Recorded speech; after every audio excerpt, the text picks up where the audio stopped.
ابو حازم سلمہ بن دینار نے بیان کیا سہل بن سعد سعدی رضی اللہ عنہ سے کہ نبی کریم صلی اللہ علیہ وسلم نے ایک مہاجرہ عورت کے پاس اپنا آدمی مہاجر بھیجا۔ ان کا ایک غلام بڑھئی تھا۔ ان سے آپ نے فرمایا کہ اپنے غلام سے ہمارے لیے لکڑیوں کا ایک ممبر بنانے کے لیے کہیں۔ چنانچہ انہوں نے اپنے غلام سے کہا، وہ غابہ سے جا کر جھاؤ کاٹ لایا اور اسی کا ایک ممبر بنا دیا۔ جب وہ ممبر بنا چکے تو اس عورت نے رسول کریم صلی اللہ علیہ وسلم کی خدمت میں کہلا بھیجا کہ ممبر بن کر تیار ہے۔ آپ صلی اللہ علیہ وسلم نے کہلوایا کہ اسے میرے پاس بھجوا دیں۔ جب لوگ اسے لائے تو آن حضرت صلی اللہ علیہ وسلم نے خود اسے اٹھایا اور جہاں تم اب دیکھ رہے ہو وہیں آپ نے اسے رکھا۔ صحیح بخاری حدیث نمبر 2569۔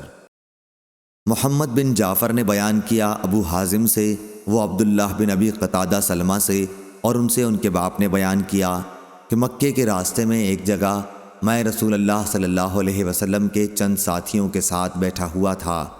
رسول کریم صلی اللہ علیہ وسلم ہم سے آگے قیام فرما تھے حجۃ الوداع کے موقع پر، اور لوگ تو احرام باندھے ہوئے تھے لیکن میرا احرام نہیں تھا۔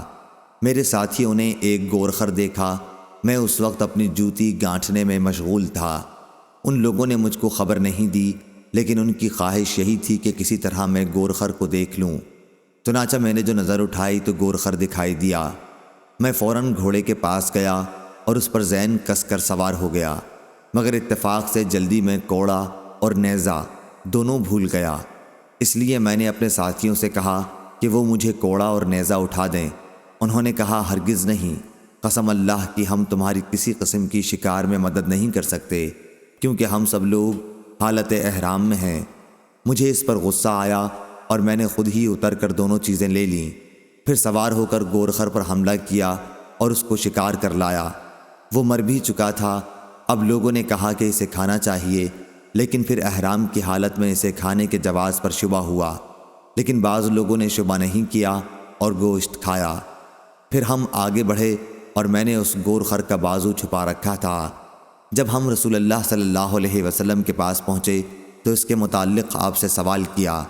آپ نے محرم کے لیے شکار کے گوشت کھانے کا فتویٰ دیا اور دریافت فرمایا کہ کیا اس میں سے کچھ بچا ہوا گوشت تمہارے پاس موجود بھی ہے؟